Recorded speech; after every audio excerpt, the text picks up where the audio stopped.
오늘 세기PNC 라이브 클래스를 맡게 된 플로토포토 홍동민입니다. 네, 반갑습니다.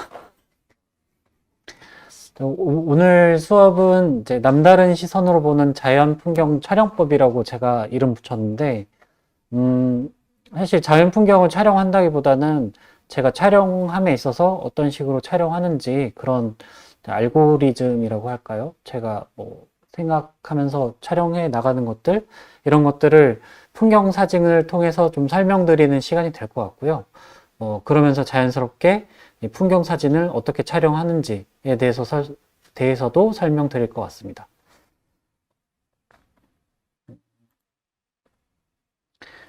일단은 이렇게 놀고, 네. 이번 해 5월부터 제가 펜탁스 앰버서더가 되었는데, 아주 감사하게도 이렇게 좋은 기회를 주셔서 수업하게 됐고요.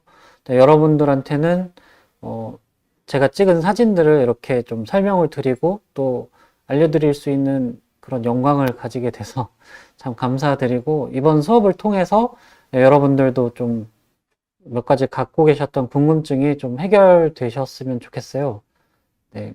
어쨌든 이번 수업 내용들은 제가 생각해도 그렇게 쉽진 않기 때문에 어떻게 필요한 부분만 좀 들으셨으면, 발췌해서 들으시면 좋을 것 같습니다. 일단은 저는 인스타그램에 플루토라는 이름으로 활동하고 있고요. 다양한 입상 경력을 가지고 있고, 또 앞으로도 이제 계속 사진 생활을 하기 때문에, 제 인스타그램 들어가 보면은 제가 찍는 사진들이 여러 가지 종류들이 있어요. 그래서 보시면은 이분은 이 사람은 어떻게 사진을 찍는가, 어떤 식으로 시선을 두고 촬영을 하는가를 아실 수 있을 겁니다. 오늘 수업 안내를 좀 드리면, 이제 제가 사전에 앞서 말씀드렸던 것처럼 풍경 사진 혹은 이제 사진을 할 때 제가 촬영까지 도달하는 그런 알고리즘에 대해서 설명을 드리고, 또 풍경 사진에 있어서 어떤 요소들이 중요한가, 이런 것들을 설명드리는 이제 저 위주의 굉장히 주관적인 수업이거든요. 그래서 촬영에 보탬이 되는 부분만 들으시면 좋을 것 같고, 사실 제가 설명드리는 부분에 정석적이지 않은 부분도 좀 있어요. 그래서 이 사람은 이렇게 사진을 바라보고 촬영하고 있구나로 봐주시면 좋을 것 같습니다. 왼쪽에 보면은 이제 그 영광 백수 해안도로에 있는 그 뻘밭에 이제 물이 다 빠졌을 때, 간조 때 이제 물이 이제 골짜기를 이루는 모습인데, 저는 이런 자연스러운 모습들이 참 멋있더라고요. 보통 풍경 사진 하면 광각 렌즈를 사용해서 넓고 뭐 탁 트인 풍경들을 많이 촬영하시는데, 저는 이제 그 망원 렌즈를 이용해서 좀 가까이 이런 프레이밍을 통해 내가 어떤 부분을 아름답게 보고, 또 이런 부분에 있어서 이 아름다움을 공유하고 싶다로 사진 촬영하고 있거든요. 그래서 이런 부분들이 여러분들한테 도움이 됐으면 좋겠습니다. 수업 내용을 이제 목차로 설명을 좀 드리면, 가장 먼저 풍경 사진을 구성한 것들에 대한 얘기를 드릴 거고요. 네, 여기에 있어서 구도와 내용이 가장 중요하고, 이제 세 번째는 제가 이 구도와 내용에 대해서 이제 설명을 도와주는 요소로 이제 반응이라는 걸 넣었고요. 또 풍경 사진의 외부 요소, 우리가 이제 시간, 장소, 날씨, 당연히 이제 외부 촬영이기 때문에 이런 세 가지는 다 중요하고요. 여건이라고 써놨는데 이것 외에 이제 기타 부수적인 것들을 이제 설명드리는 시간이 됩니다. 풍경 사진이라고 하면은 장소가 가장 중요하겠죠. 일단 여기에 대한 부분도 이제 간략하게 또 설명을 드릴 겁니다. 또 이제 마지막으로 주관적으로 만드는 나만의 사진이라고 해서 이제 뭐 색온도라든가 화각이라든가 내가 잡아가는 프레이밍이라든가 이런 거에 대한 얘기를 드릴 거고요. 지금 화면에 보이는 오른쪽 사진 같은 경우는 나주에 있는 그 사찰 입구인데, 이곳이 굉장히 신비로운 장소라고 생각해서 촬영을 가장 돋보이게 하는 촬영법을 고민해서 촬영하였고, 또 보정도 좀 입체적으로 구성해서 이제 안쪽에는 좀 어둡고 이제 점점 다가갈수록 밝게 보이게끔 보정을 했어요. 제가 그러니까 촬영자의 의도가 좀 들어가 있는 사진을 제가 하는 편이고, 그런 사진을 좀 더 선호하는 편입니다. 그래서 그렇게 어떻게 생각을 하면서 촬영하는 것인가, 그런 얘기를 드릴 것 같아요. 참고로 초반엔 좀 지루하실 겁니다. 이론이 좀 있는데 이게 좀 저도 좀 재미없어 하는 구간이라 일단 시작하겠습니다. 네, 가장 먼저 풍경 사진을 구성하는 것이라고 이제 주제를 잡았는데, 지금 보시는 사진은 마이산이고요. 이 사진은 제가 SLR 클럽에서 어떤 분의 사진을 보고 되게 굉장히 멋있다, 나도 꼭 가서 찍어야겠다라고 찾아보니까 친절하게 장소도 다 알려주셨어요. 그래서 저도 찾아가서 촬영했습니다. 그래서 이제 오른쪽 하단부에 있는 차가 제 차고요. 그래서 여기 나중에 아마 찾아가실 때 좀 쉽지 않을 텐데, 이 산을 관리하는 임도여서 차량 높이가 좀 높은 차가 좀 유리합니다. 두 번째로 제 차로는 아마 안 갈 것 같아요.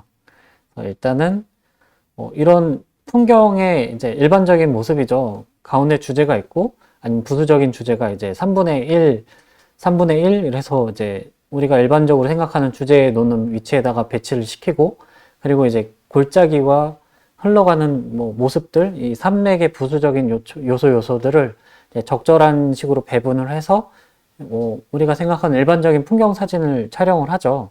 그래서 저 같은 경우는 이런 촬영지를 좀 선호하는 편은 아닌데, 그 이유는 이 촬영지가 너무 완벽하면은 이 촬영자가 그 어떤 연출함에 있어서 끼어들 틈이 좀 부족한 편이에요. 화각을 좀 바꿔갖고 좀 촬영을 한다 하더라도 이 부분이 좀 지금 보이는 화각의 이미지가 가장 이상적인 형태이기 때문에 이거 이상 내가 추구하는 아름다움을 어떻게 표현할 수 있을 것인가에 대한 고민도 굉장히 어렵거든요. 그러니까 쉽게 말해서 이 장소는 이 프레임이 너무 완벽해서 도저히 내가 어떤 표현을 할 틈이 좀 보이지 않았다라고 생각합니다. 그래서 나름 이제 다른 분의 사진을 보고 저도 이제 촬영을 했지만 저 나름의 연출하기는 좀 어려운 사진이죠. 일단 이 사진에 대한 설명을 이렇게 드렸고, 조리개 값은 제가 크게 신경 쓰지 않고 촬영했을 텐데 그 5.6 정도 될 거고, 아마 화각은 50mm 영역 될 겁니다. 50mm에서 35mm 사이일 거예요. 줌렌즈를 사용해서 촬영했습니다. 우리가 이제 일반적으로 이제 구도나 내용, 반응, 제가 이렇게 세 가지로 나눠 놨는데, 일반적으로는 구도, 그리고 내용이 가장 중요하죠. 이 구도를 결정함에 있어서 주제가 있을 거고, 부제가 있을 거고요. 이 주제와 부제는 이 내용으로 구성이 돼 있을 거고, 이 서로 보완하면서 이 사진들을 구성해 나가는 거죠. 근데 저는 이제 반응이라는 것도 이제 넣어 놨는데, 우리가 이제 관찰자, 관람자가 어떤 그 사진을 보고 어떻게 반응할 것인가도 중요하게 보거든요. 또 어떤 매체로 이것을 볼 것인가도 중요하게 생각합니다. 구도를 만들 때 화면비가 중요하듯이, 우리가 보통 핸드폰으로 이제 이 사진을 접하게 되는데, 인스타그램 같은 경우는 이제 5대4 비율을 많이 따르고, 스토리 비율 같은 경우는 16대 9를 많이 따르죠. 근데 여기에 따라서 구도도 다 바뀔 것이고, 여기 내용들도 또 맞춰서 배치를 해야 될 거란 말이죠. 그래서 이 구도와 내용 반응은 이 상호 보완하면서 이 사진을 구성하는 거라고 생각합니다.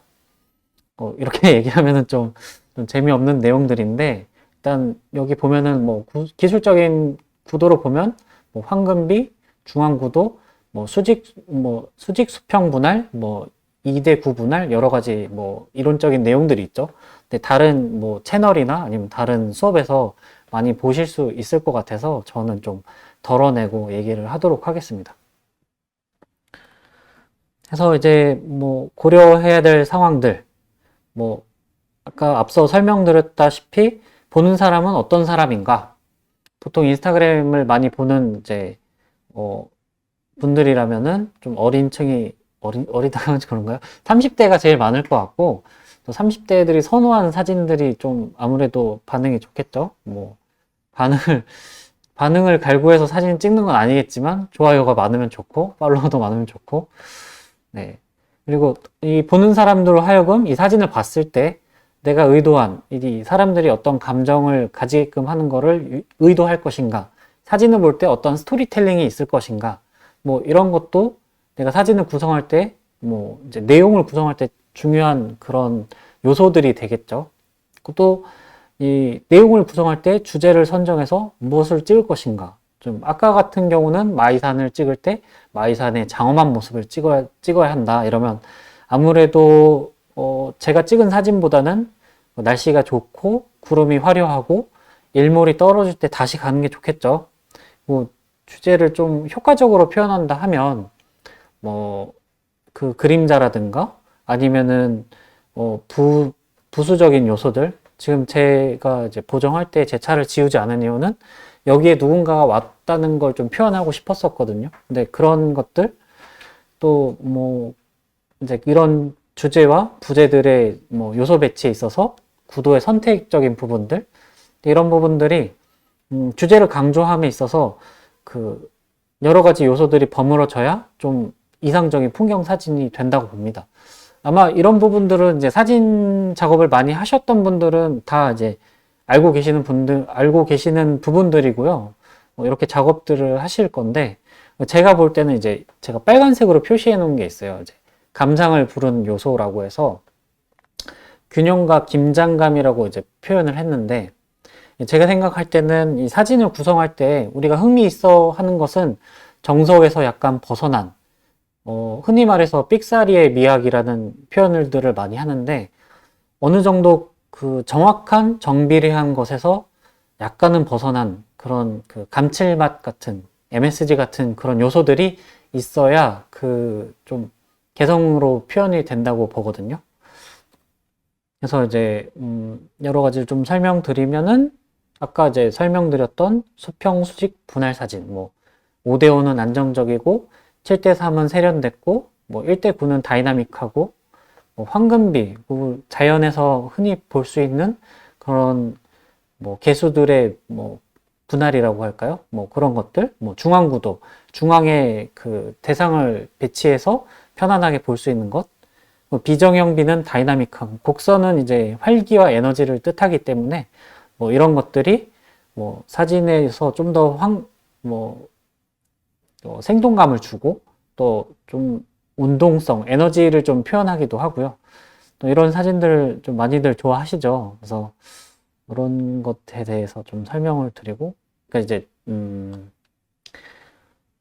원래는 이제 PPT로 만들어서 뒤에 이제 배경이 있었는데 이제 이 배경이 이 비정형비에 나오는 이 그 군산 사진이에요. 그래서 군산에 있는 그 앞산에 올라가서 고군산 군도를 촬영한 사진인데 우리가 보통 주제를 놓는 주 피사체 공간, 우리가 주안점을 두는 공간은 이 노란색의 영역이고 이 네거티브 스페이스, 이 여백 공간이라고 해서 이 주변부 같은 경우는 이제 좀 관심이 떨어지게끔 일부러 유도를 하죠. 이 여백을 두어서 주제가 좀 더 부각될 수 있도록. 그 데드 스페이스 제가 주황색으로 만들었는데 사진에선 보이지 않을 거예요. 그 이유는 이미 이 사진에 크롭되어서 이제 날아가기 때문입니다. 네, 이미 제거가 돼서 보이지 않기 때문에 무의미한 이 데드 스페이스 공간이 보이지 않죠. 그래서 우리는 이제 사진 촬영하고 컴퓨터상에서 이제 크롭과 트리밍, 그러니까 크로핑 트리밍이라는 과정을 거쳐서 이런 사진을 만들어내는데 그 크롭과 트리밍은 이제 차후에 또 설명을 드리도록 하고요. 이제 구도에 대해서 좀 더 얘기를 드리면 우리가 이제 그 제가 보이드와 밸리드 이렇게 두 가지로 나눴어요. 그래서 이제 그 보이드는 이제 여백, 비움, 또 휴식, 뭐 비어 있는 공간, 그리고 이제 좀 이제 시선을 편안하게 하는 그런 거라고 보거든요. 제가 좋아하는 이제 디자인 용어인데 less is more라고 이제 없는 것, 부족한 것이 더 풍부하다. 우리가 그 화폭에 점 하나 찍혀 있어도 점 하나 때문에 그 화폭이 가득 차는 게 아니라 그 비어 있는 부분 때문에 점이 돋보이고 또 그 비어 있는 부분 덕분에 이 화폭이 완성이 되거든요. 또 이런 비슷한 개념으로 이제 우리 동양화 보면은 여백의 미라는 것이 있죠. 이 그림 근처에 주변에 있는 새하얀 화폭 덕분에 이 그림이 그림으로서 온전히 유지할 수 있는 건데 이런 것은 뭐 서양화에도 이제 동일하게 적용이 되고 있고 또 우리 사진에 있어서 가장 중요한 요소 중에 하나라고 봅니다.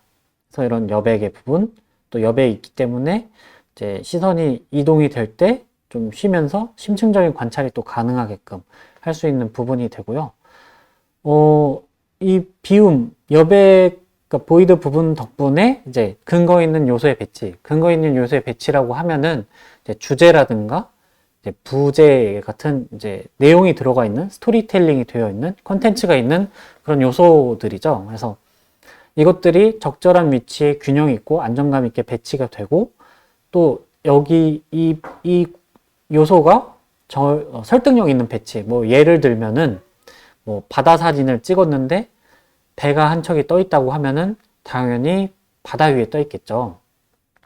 하늘에 떠 있을 수는 없죠. 그래서 이런 당연한 것들, 이런 것들이 이 관찰자, 뭐 관람자로 하여금 그럴듯하다라고 하는 게 이제 구도라고 보시면 될 것 같아요. 그래서 뭐 주제가 돋보이게 배치되고 또 여백이 이걸 또 감싸줬을 때 우리가 원하는 구도가 완성이 되지 않나 라고 봅니다.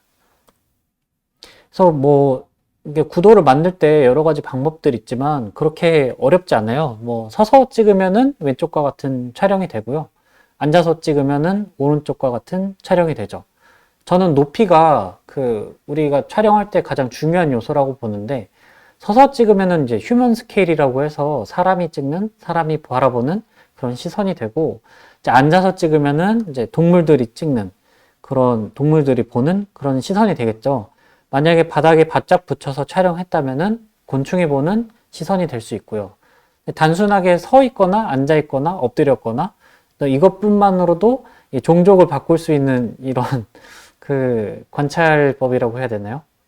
지금 보시는 사진은 그 제가 최근에 리뷰했던 펜탁스 그 DFA 21mm 그 리밋 렌즈인데요.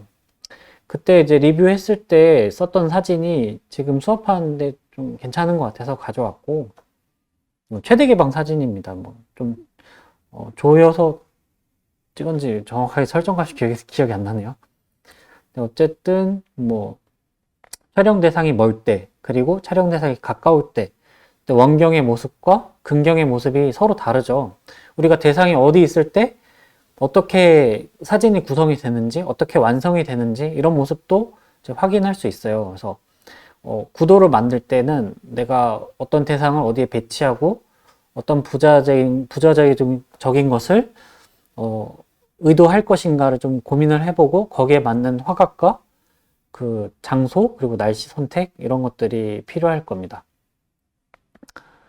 그리고 이거는 좀 다른 얘기인데 제가 이제 풍경 사진임에도 불구하고 가까운 대상 촬영을 굳이 얘기를 드리는 거는 상식에 얽매여 있으면은 좀 더 자유로운 사진을 하기가 어려워요. 그래서 흔들린 사진도 사진이고 그 핀이 나간 사진도 사진입니다. 그게 때로는 멋있고 좋게 보일 수도 있거든요. 그런 생각이 다른 사람한테 설득이 될 수도 있는 거고요. 그래서 단순하게 이제 의도를 설명하려고 가져온 사진이긴 하나 가까운 대상의 촬영도 고려해야 된다는 거 말하고 싶었고요. 지금 보는 거는 이제 삼겹살을 굽는 사진인데 삼겹살을 이제 석쇠에서 굽는 모습과 그걸 이제 크롭해서 이제 확대했을 때 이 고기의 기름이 지글지글 거리는 모습, 이 두 가지 내용이 같은 사진이지만 전혀 다르고 어떤 부분에 있어서는 둘 다 이제 촬영자의 의도가 있겠지만 이런 식으로 이제 바꿀 수가 있다는 거죠. 내가 어떻게 사진을 자르고 어떤 식으로 이제 배치를 했을 때 표현되는 것이 다르다. 좀 빨랐네. 그래서 이제 비율 얘기를 좀 드리면 뭐 우리가 구도를 완성할 때 만들어 나갈 때 이제 화면비가 굉장히 중요한데 카메라의 비율에 따라 그 화면비가 결정되기도 하고요. 우리가 보는 매체의 비율에 따라 이 화면비가 결정되기도 합니다. 우리가 사용하는 카메라, 디지털 카메라는 보통 3대2 포맷을 가지고 있고, 저도 촬영할 때 이 3대2 포맷으로 이제 구도를 잡아서 촬영하기 때문에 3대2 포맷이 제 의도가 가장 많이 들어가 있다고 생각해요. 또 이제 중형 카메라를 사용하시는 분이나 대형 카메라를 사용하신 분들은 1대1비나 5대4비로 해서 이건 제가 이제 경험해보지 못해서 정확하게 말씀 못 드리는데, 구글링 해보면 안정적인 비율로 사진이 배치가 된다라고 얘기해 주시더라고요.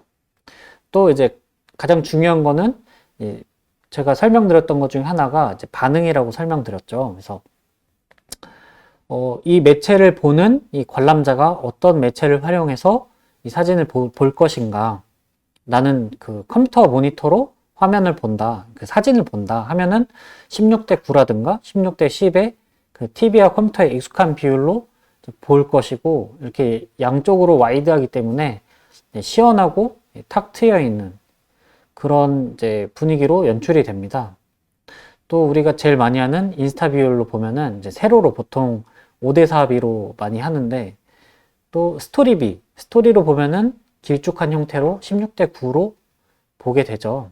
그래서 여기에 맞춰서 우리가 구도를 좀 더 구성함이 좀 더 필요한 거죠. 이제 저 같은 경우는 3대2 포맷으로 이제 촬영을 하고 편집도 하고 의도해서 이제 진행을 하지만 이제 인스타로 보여줘야 되기 때문에 추가 작업할 때 이제 게시물비와 스토리비로 이제 크롭을 하는데 좀 아쉬운 경우가 많아요. 저는 3대2 비로 그 작업을 했기 때문에 여기서 이제 좀 이상적인 형태의 구도와 그 제 촬영 의도가 나오는데 인스타로는 좀 어렵죠. 그래서 인스타가 하루 빨리 좀 다른 비율도 좀 내어줬으면 하는 바람이 있습니다. 그리고 네, 아까 제가 수업하는 중간에 설명드렸던 트리밍과 크롭핑에 대해서 좀 말씀드리려고 하는데, 내가 촬영을 했을 때 그때 모든 의도가 들어갈 수 없는 경우도 많아요. 그리고 내가 가지고 있는 카메라의 화각이 내가 촬영할 수 없는 화각일 수도 있는 거죠. 제가 이제 가지고 다니는 렌즈를 풍경 사진 할 때 쓰는 이제 장비를 잠깐 간략하게 설명을 드리면, 잠깐 설명을 드릴까요? 자, 여기 보면은 K1 바디고요. 50mm입니다. 50mm를 주로 많이 사용하고, 그리고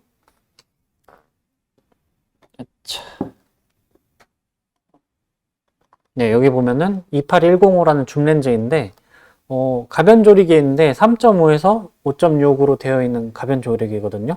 근데 풍경 사진을 찍을 때는 조리개에 큰 구애를 받지 않기 때문에 이 렌즈를 많이 애용하는 편이고요. 그리고 이제 가볍게 많이 사용하는 40mm 렌즈입니다.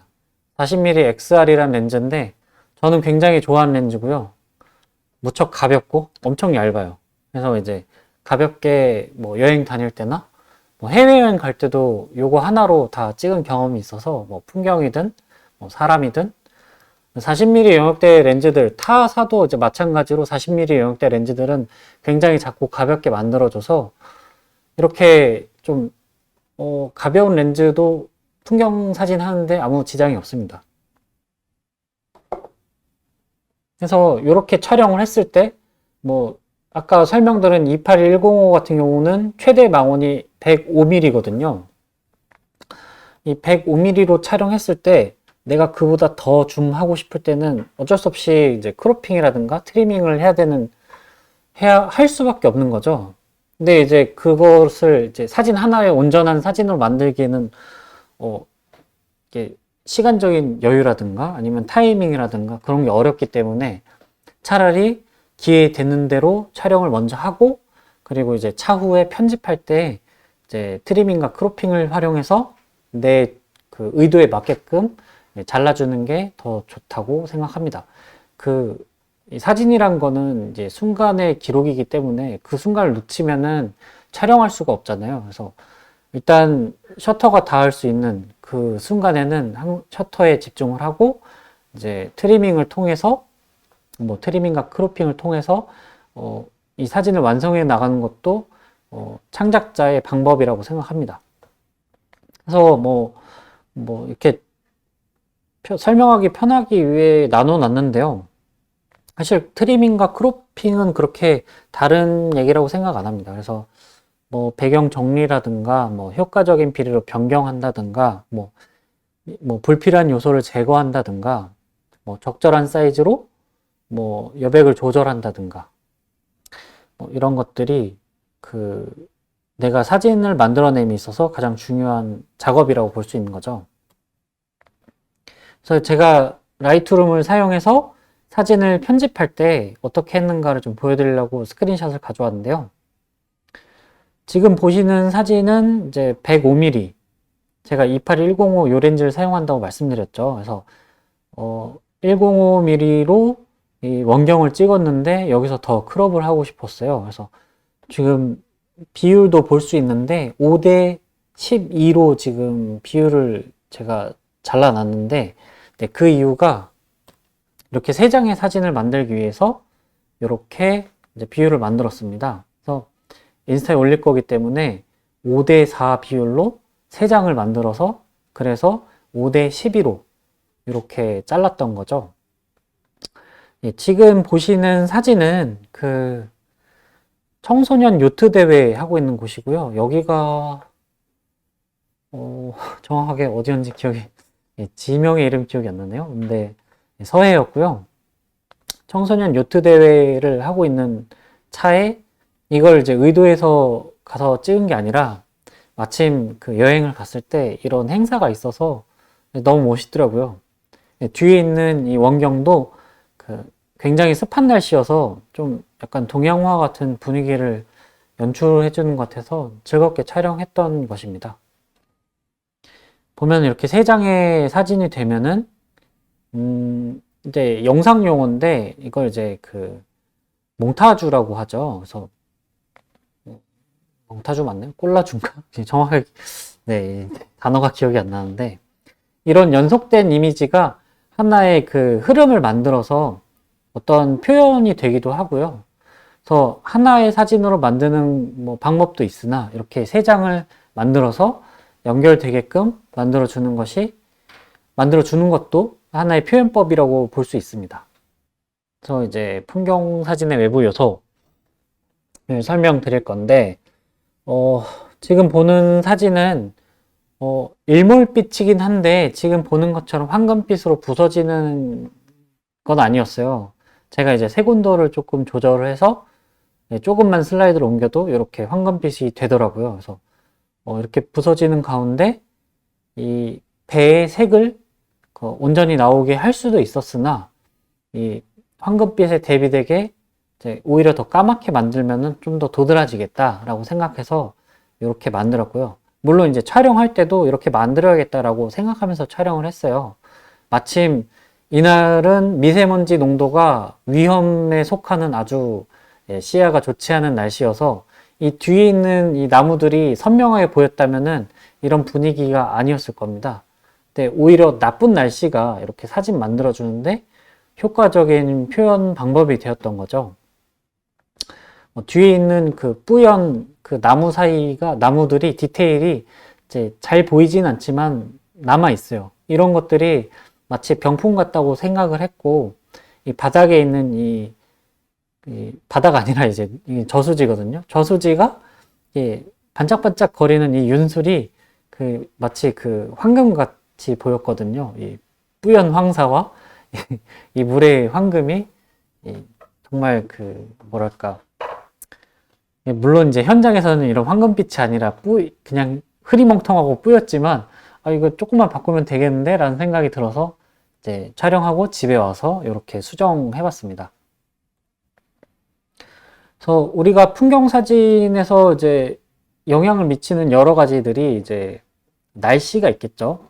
뭐 보통 풍경 사진은 밝고 맑은 화창한 날씨에 많이 가시는데 저는 화창하지 않아도 뭐 사진은 사진이고 우리가 좀 남다른 사진을 한다 하면 다들 이제 촬영하는 화창하고 구름이 드라마틱하고 뭐 그런 날씨보다는 뭐 비 올 때도 가서 찍고 눈 올 때도 가서 찍고 구름이 껴도 찍고 뭐 그렇게 해야 좀 재밌는 사진이 되지 않을까 생각해서 그냥 시간이 되는, 그러니까 거의 모든 직장인 분들이 그렇겠지만 시간이 허락하는 하에 어떻게든 나가서 촬영을 하죠. 그래서 뭐 그런 얘기를 하고 싶었고, 또 우리가 촬영을 할 때 보통 일반적으로는 일출일몰의 골든아워 시간을 많이 촬영하죠.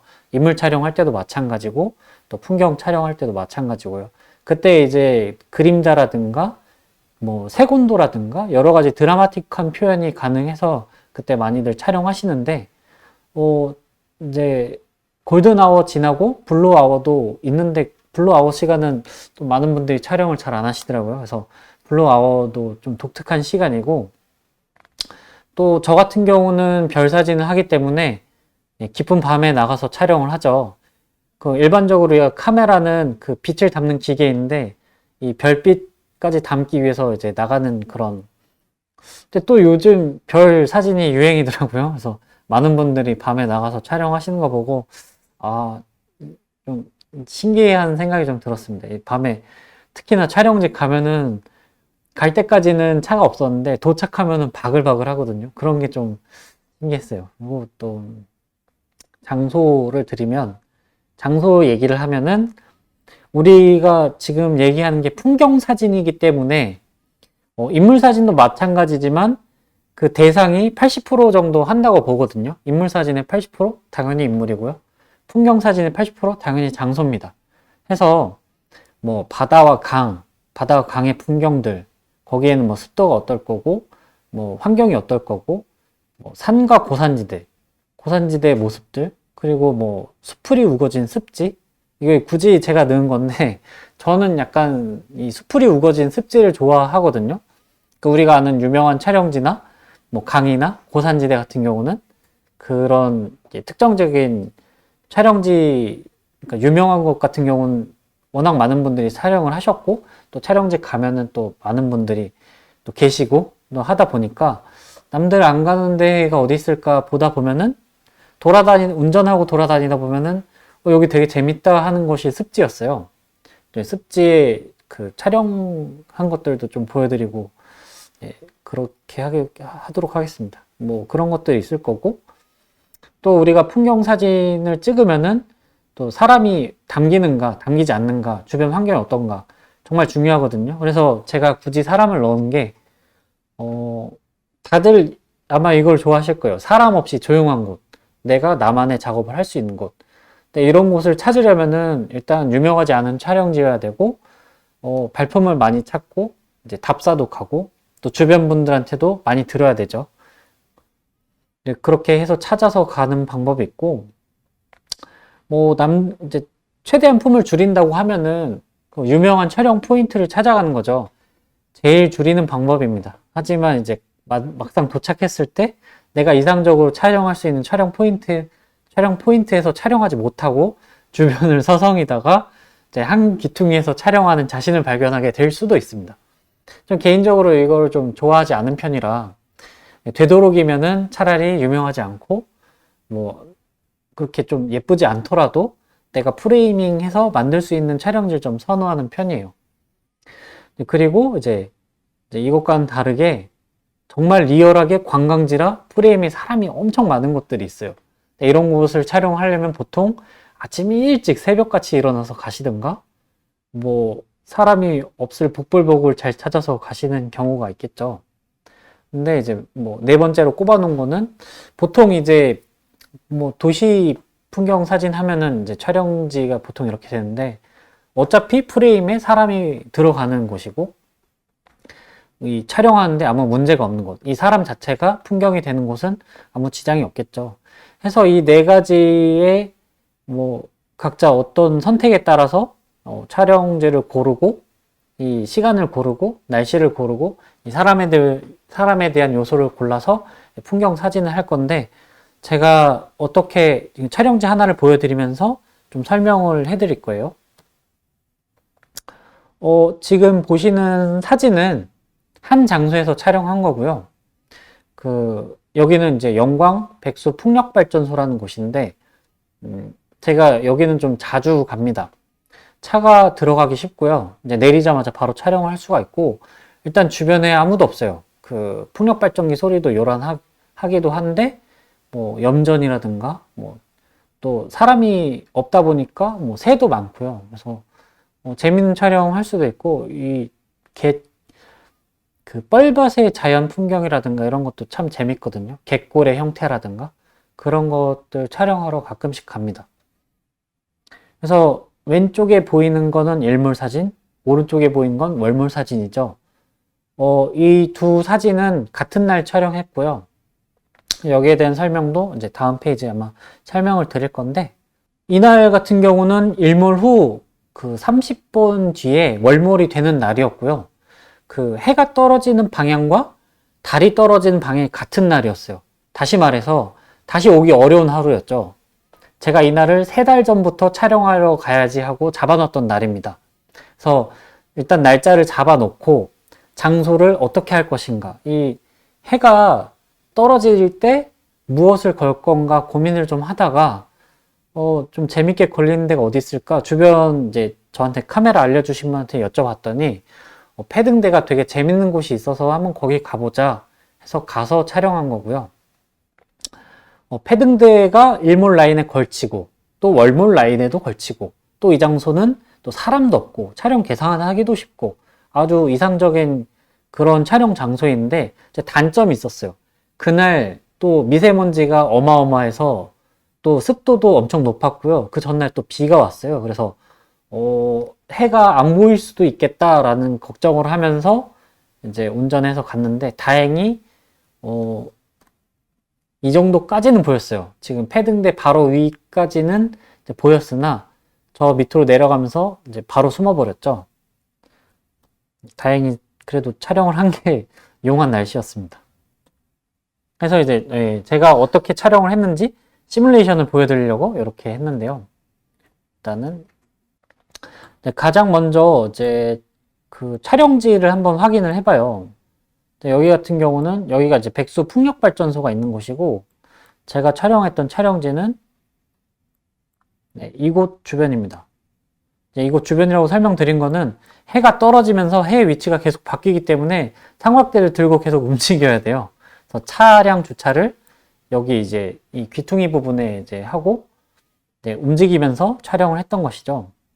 패등대는 이곳에 있습니다. 이런 이제 촬영 위치, 장소에 대한 걸 확인을 했으면은 이렇게 요 사이트를 통해서 보면은 이제 일몰 방향과 일출 방향을 확인할 수가 있어요. 제가 해당되는 위치에다가 놓으면은 오늘 같은 경우는 한참 밑에 가서야 걸어서 촬영할 수 있겠죠? 아마 보이지 않을 거예요. 여기 이렇게 튀어나온 바위 부분에 가려서 보이지 않을 겁니다. 네, 마침 그날은 이쯤에서 촬영을 해도 해가 서쪽, 약간 남쪽의 방향 있는 곳으로 떨어지는 날이었고, 이렇게 달을 눌렀을 때 월몰의 방향도 겹치는 아주 기가 막힌 날이었죠. 해서 3달 전부터 이날은 꼭 촬영해야지라고 이제 했던 거고, 이 장소에 찾아서 촬영했습니다. 또 우리가 고려해야 될 게 장소적인 특성이죠.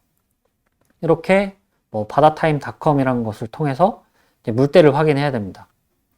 영광이기 때문에 만조와 간조를 확인해서 물이 빠져 있을지 들어가 있을지 이걸 또 확인해야죠.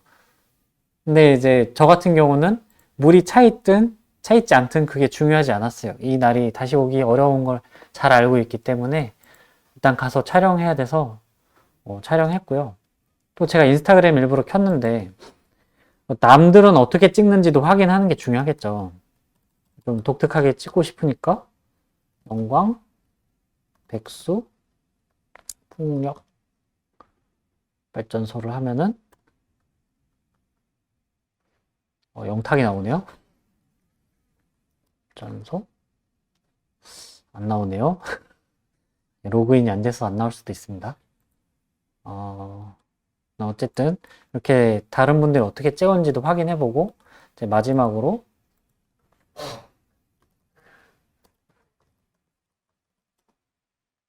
백수풍력발전소에 가신 분들은 어떻게 촬영했는가 이것도 좀 확인을 하거든요. 다른 분들은 어떻게 촬영했는지 뭐 SLR 클럽에 들어가서 확인할 수도 있고요. 아니면 본인이 활동하시는 그곳에 들어가서서 어떤 모습인지 대략 상상하면서 촬영하기 전에 이렇게 확인도 해봅니다. 뭐 이런 모습도 있으면 이런 모습도 촬영해야겠다 계산하면서 미리 준비를 하는 거죠.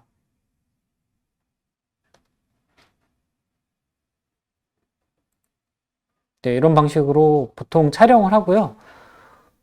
계산을 했을 때는 이런 식으로 촬영을 하고 이제 계산하지 않는 경우는 보통 이제 그때그때 감각에 의지해서 촬영을 하죠. 보통 그런 경우가 제일 많고요. 저도 이제 계산을 해서 촬영하는 경우는 이제 노력이라든가 시간이 많이 필요하기 때문에 좀 매번 그렇게 하긴 좀 쉽지 않죠. 그래서 지금 보는 사진은 농수저수지에 그 눈이 오고 난 뒤의 사진인데 사실 이 사진은 제가 이제 저채도 사진을 좀 바꿨어요.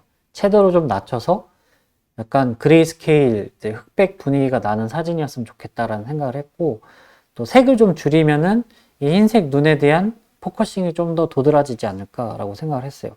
물론 이제 이런 보정이 이 주제는 이 나뭇가지들인데 나뭇가지를 돋보이게 하는 게 이 흰색 눈이라고 생각해서 이런 식으로 보정을 했고 촬영할 때도 이 구도가 좀 재밌겠다라고 생각해서 촬영했습니다.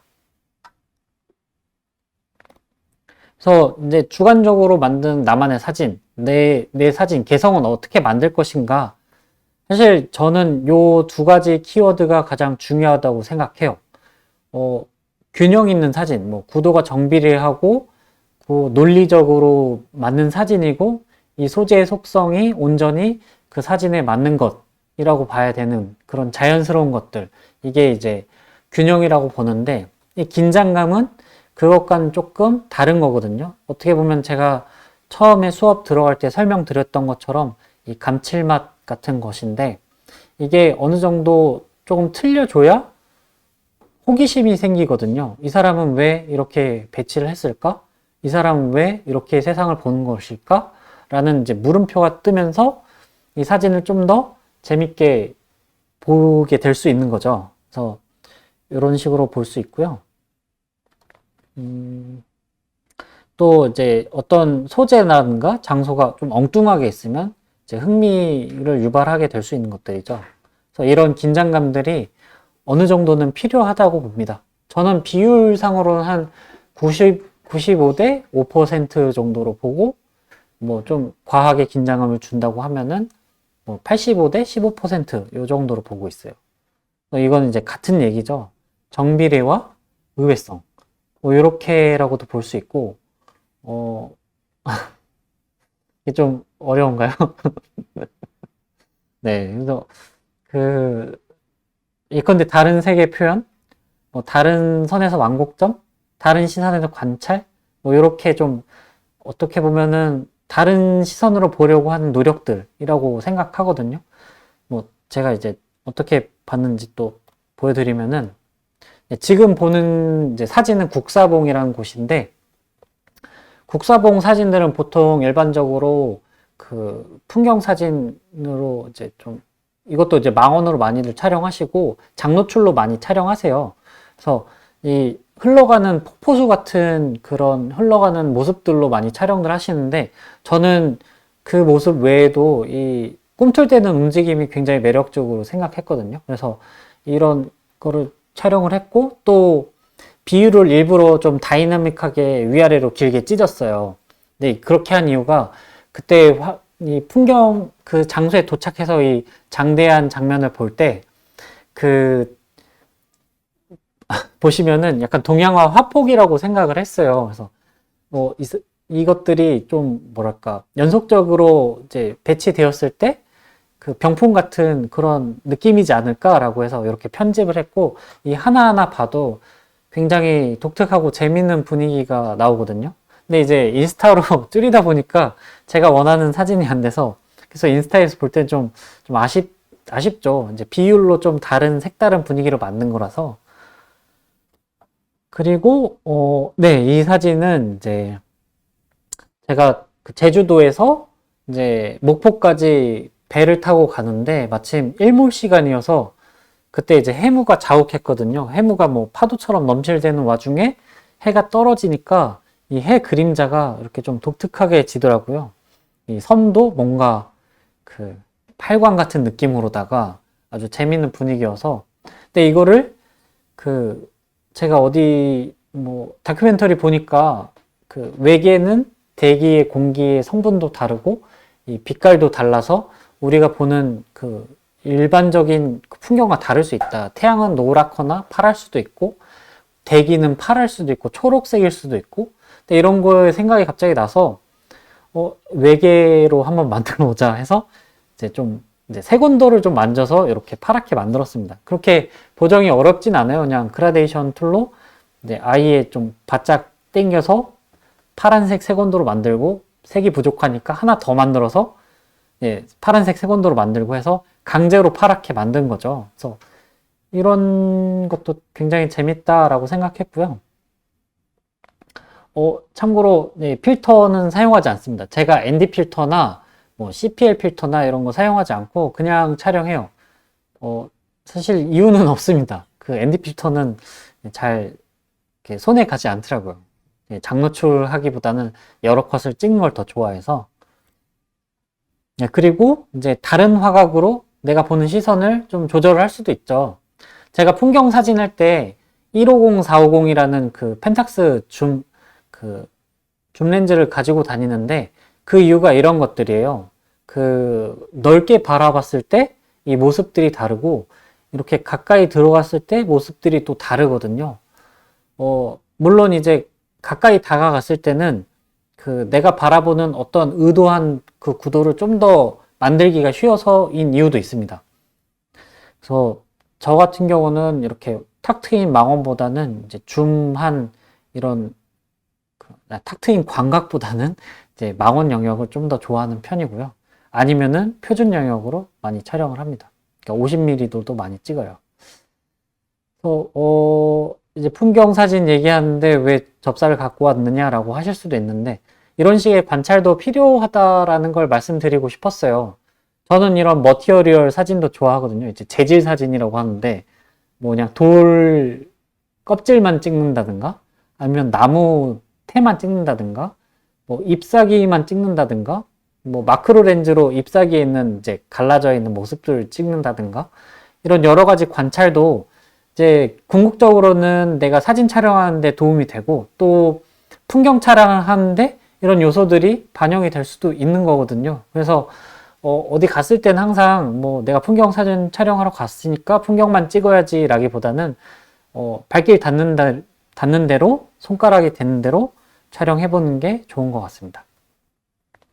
그래서 오늘 수업의 결론을 좀 설명을 드리면, 대중적으로 아름다운 사진이 있고 나의 눈으로 아름다운 사진이 있어요. 이거는 사실 좀 대비되는 거라고도 생각을 할 수도 있는 거고, 왜냐면 이제 내가 너무 좋다고 올렸는데 다른 분들은 좋아요도 잘 안 눌러주고, 그리고 이 사진 왜 올렸어요? 라고 할 수도 있는 거거든요. 근데 이제 그런 부분들은 내가 어떤 부분을 좀 색을 더 아름답게 보여주고 이 사람들의 공감대를 얻을 수 있을 것인가에 대한 고민들, 누가 어떤 사람들을 볼 때 이 주제를 어떻게 잡으면 좀 좋을 것 같고, 또 이것이 나의 그 개성이 어떻게 표현될 수 있을 것인가라는 고민들을 좀 꾸준히 하다 보면은 이렇게 될 수 있지 않을까. 예, 내가 보는 것도 다른 사람 눈에게 아름다울 수 있지 않을까 라는 그런 물음표로 끝내보겠습니다. 사실 저도 느낌표를 만들고 싶은데 저도 항상 물음표거든요. 그래서 이건 언젠가 함께 만들어 가는 걸로 그렇게 생각하겠습니다. 저가 수업 준비할 때 이제 댓글로 뭐 질문을 좀 많이 달아주셔서 제가 일부러 가져와 봤어요. 그래서 풍경 사진으로도 감정의 표현이 가능한지 궁금합니다.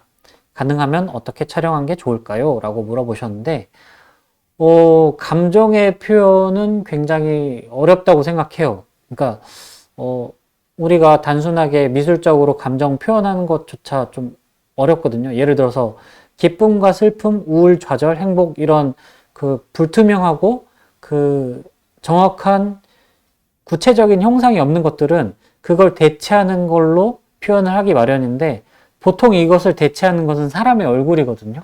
사람의 얼굴이 아닌 다른 것을 대체한다 하면은 뭐 색이 될 수도 있고 또 어떤 상황이 될 수도 있고, 근데 이제 풍경, 일반적인 장면으로서 그걸 연출한다 하면은 그것에 해당되는 장소에 가야만 그 감정을 담을 수가 있어요.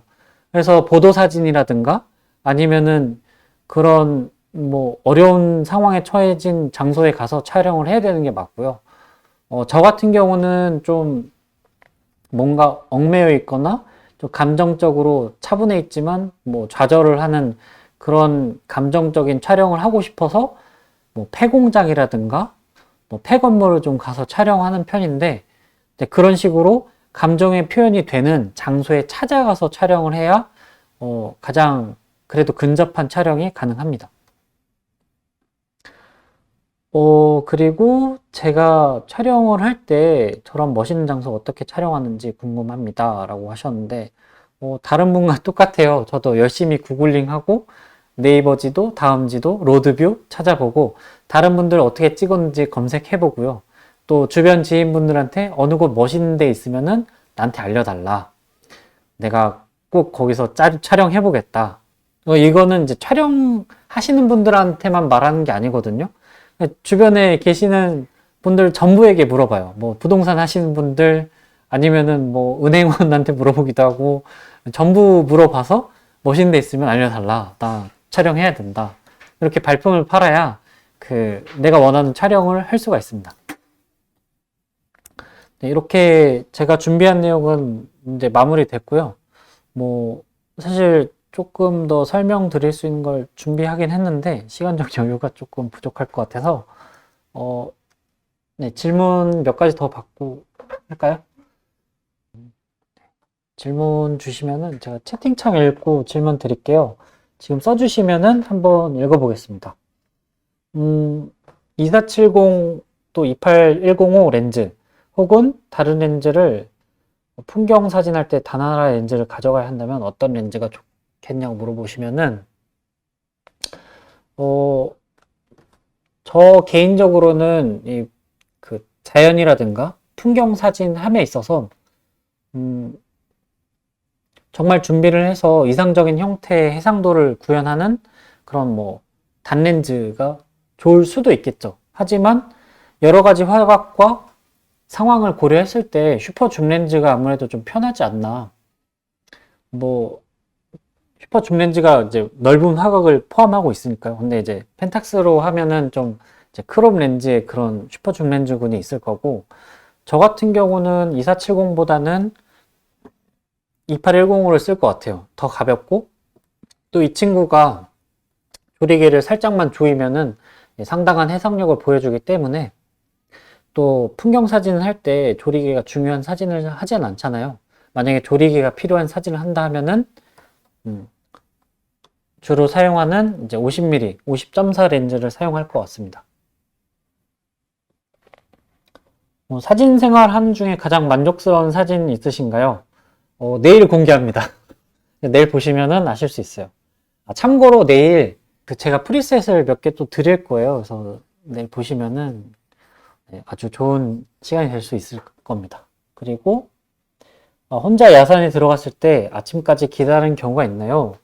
멧돼지를 만난 적은 궁금합니다 하셨는데, 멧돼지 말고 고라니는 정말 많이 봤고, 그 아침까지 기다리는 경우 있었죠. 별 사진 찍으면은 새벽 동이 튼 다음에 나온 경우가 잦아요. 그래서 굉장히 피곤하죠. 쉽지 않죠. 풍경 사진 찍을 때 제일 힘들 때, 제일 힘들 때는 열심히 준비했는데 사진을 건질 수 없는 날씨일 때입니다. 그러니까 상황이 안 되는 경우가 많거든요. 뭐 출발했을 때는 괜찮은데 상황이 너무 안타까운 경우여서 어떻게든 그래도 몇 컷 찍고 오는데 집에 왔을 때 공쳤다 이런 경우도 있어서 이게 제일 힘들죠.